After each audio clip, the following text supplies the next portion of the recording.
When you think of branding, what comes to mind? Perhaps this?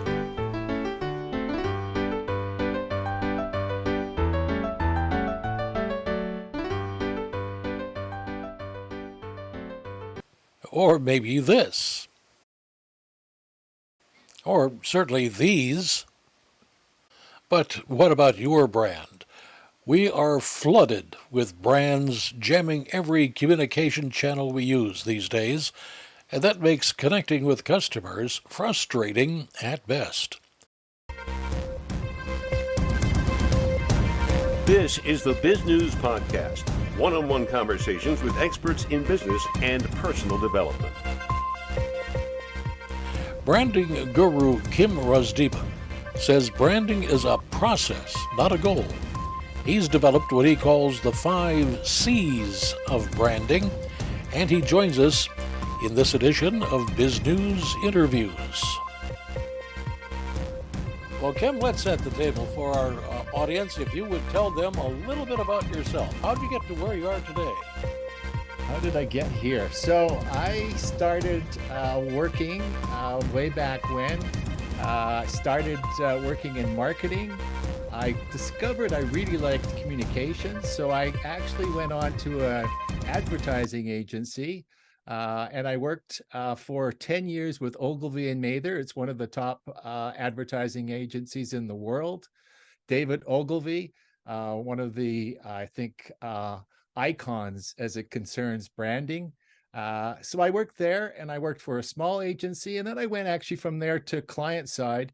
And I've been working now for over 20 years for a Fortune 500 company, looking after communications and public affairs. Now, you are an expert in branding, but you say branding is a process and not a goal. What do you mean by that? Well, branding, let me step back a bit and just sort of talk, what is a brand?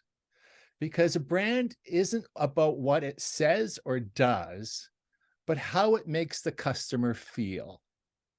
So if you understand that the brand is owned by the customer, your job as the steward of the brand is to make sure how your customer is feeling is a positive one, and all the touch points that you have in your arsenal of branding tools collectively get to the feeling that you want that customer to feel.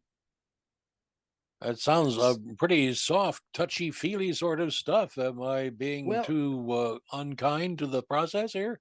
No. So the actual process itself is quite technical and scientific, but the actual outcome is somewhat touchy-feely. Okay. Because we as human beings, our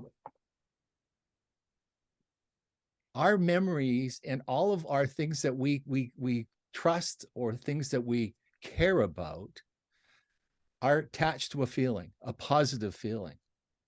So if we can get a positive feeling from an interaction with a product or service, we get a spot in that person's mind. And it's so hard today for any brand to get a spot in a person's mind because it's loaded. We've got so many things going on, so many messages that we're getting, that it's really hard for any brand to penetrate and get a spot. So if we can get a spot and we can get there from an emotional point of view, we have a greater chance of residing there much longer than just a transaction. That might explain why so many television commercials seem like mini 30-second stories with a beginning, middle, and end. And oh yeah, they're sponsored too. Oh yeah, and the music, I mean, the emotional tie that they try to pull you in is incredible. And some creative commercials I watch over and over because I mean they're brilliant on how they're able in those very short period of time draw you in, and they draw you in by pulling on other memories that you have. Would you give us a couple of examples of that you think are really, really good about that? I mean, commercials. Yes. Yeah. So I love. I have a blog that I do, and every uh, December I write about the advertising that's put out, because every season we have the holiday season, Christmas, and all of the big brands put out all the guns and try to capture that emotional tie to their customers.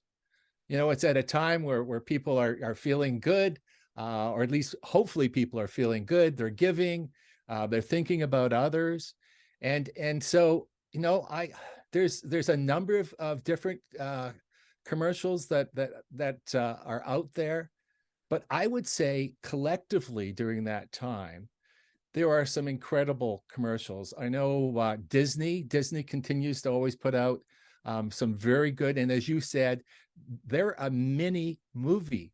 These small vignettes of life and about the story, and most of these stories are about caring. It's about sharing. It is about it's better to give than take.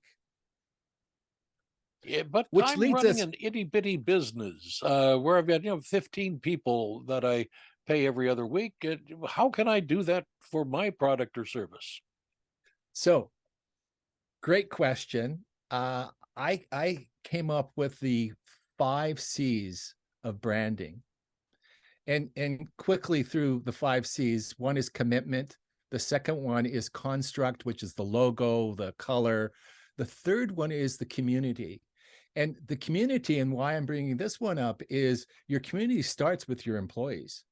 Your employees can become ambassadors. Your employees can be advocates to your product, to your service. So that's a good starting point. Do they live the why?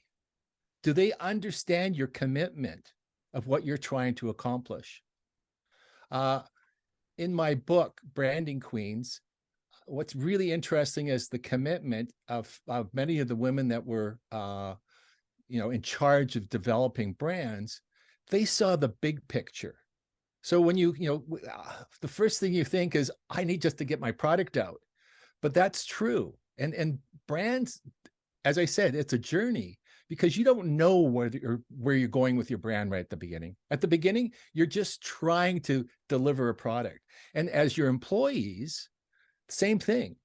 It's an evolution of understanding of what your goal is, to make sure your employees are there, because they can amplify your goals and your commitment much better than you can do it yourself. Now, number 4 and number 5 on your list would be what? Good question. So number 4 is content. And this is the one that I think most people directly associate with brand, which is your communications, your advertising, your social media, all of the channels that you use, and all of the messages that you're putting out to start building your brand. And then the final one, which I think is the one that people are surprised with, but actually probably is one of the most important one, is consistency. It's how do you deliver that product or that service consistent every time? And if you've got multiple locations, you've got maybe multiple countries, how do you make sure that delivery of what you're trying to do is delivered accurately every single time? And on top of that, the world keeps changing. Expectations keep changing. How do you keep on top of that? So consistency becomes really the really most important one to make sure that you're going to be sustainable.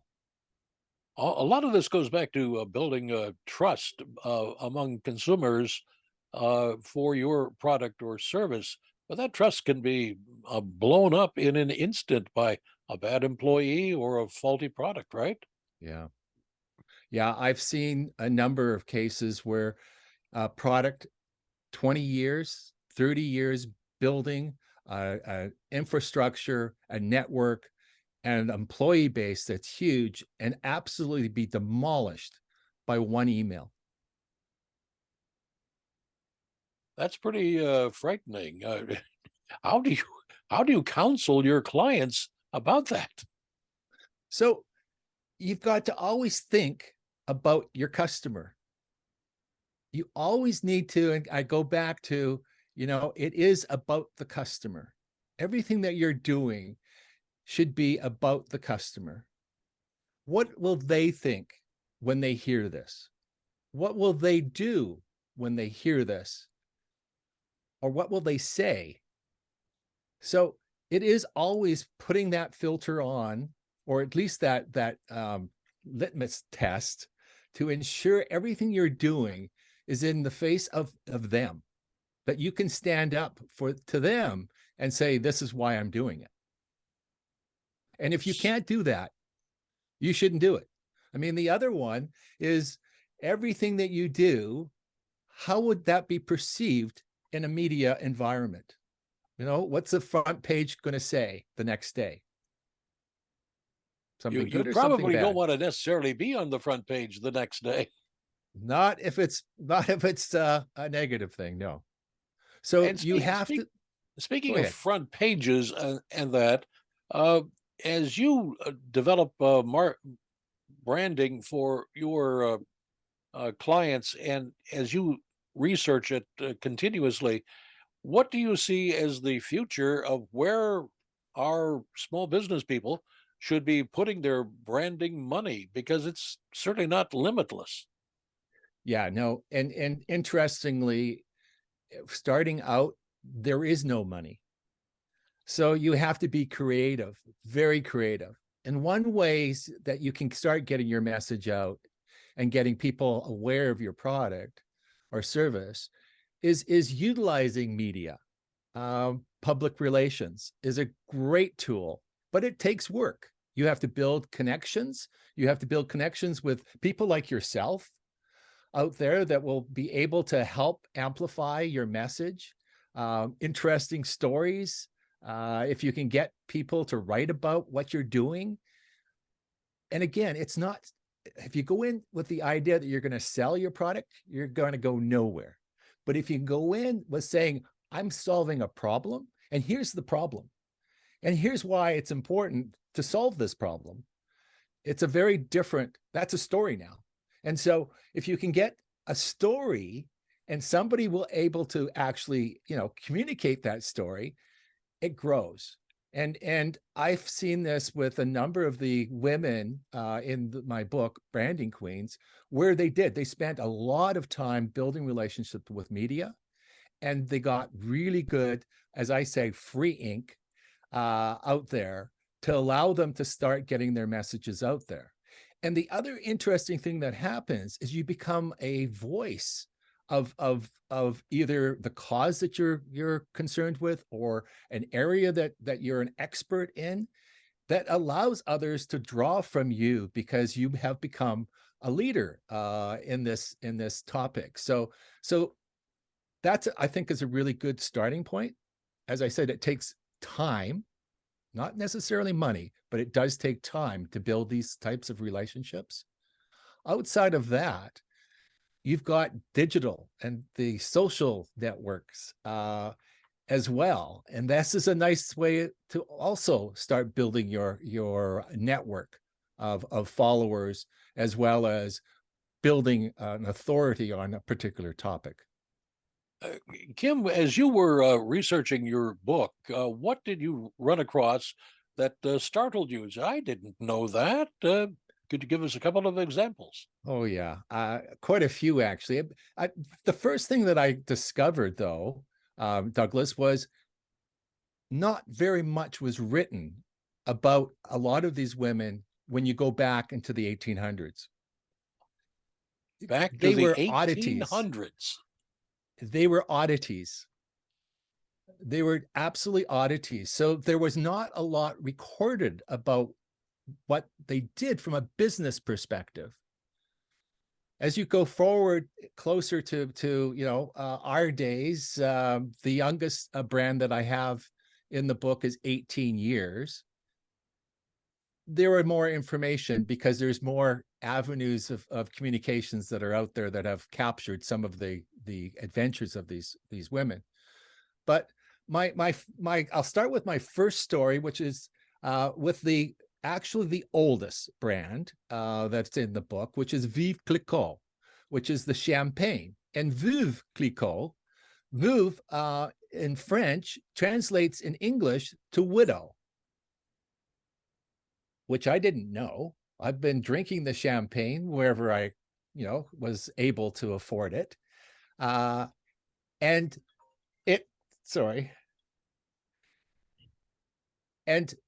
what was amazing was, why would you put widow on a bottle of champagne? So that started my quest as to understanding why. And then, are there other women out there that built iconic brands like this one? And there's quite a few, actually. Bissell's the vacuum cleaner that's out there today. Started with her husband. He was the inventor. She was the salesperson. Unfortunately, he passed away when he was younger, and she continued on with the business and made it an international business company. And it's still run by her great-great-grandson. Still a private family business. There is a number of cosmetics. Madam C.J. Walker, the first millionaire Black woman. She helped empower Black women by having them become sales agents for her across the United States. And she actually built a university to help these women and educate them, not just on her cosmetics, but on life, how to live, and on education. So she brought a lot of these women to become entrepreneurs on their own right as well. Mary Kay was another one who did followed a similar model. She started later in her life. She was, I think, in her 40s when she started her business. And again, she was building a business so that she could help other women become entrepreneurs as well. And that still is a going concern out there. So I go back to that. Your question is this kind of touchy-feely? Yeah, it is. Because what was interesting in a lot of these cases is they started with a passion to do something much bigger than just selling a widget. And all else followed, as we see. Do you have a website where some of our listeners and viewers can get more information about you and what it is that you do? Absolutely. I have a website. It's www.rozdeba, rozdeba.com. There I have my blog, which I write about branding. And also I have lots of information about me and of course my book, Branding Queens. Kim, you have been very generous with some great information that you have discovered over the years. What would you like to add, though, that we have not had a chance to talk about? What would I like to add? So I'm going to go back to the message that you had, or at least the question you'd asked me about the journey and not the destination. When you build a brand, think of building it one customer at a time. Now, we're in a world today where you can, TikTok, you can see, I don't know, millions of people if something goes viral. But to actually build a brand relationship with a customer, it is one customer at a time.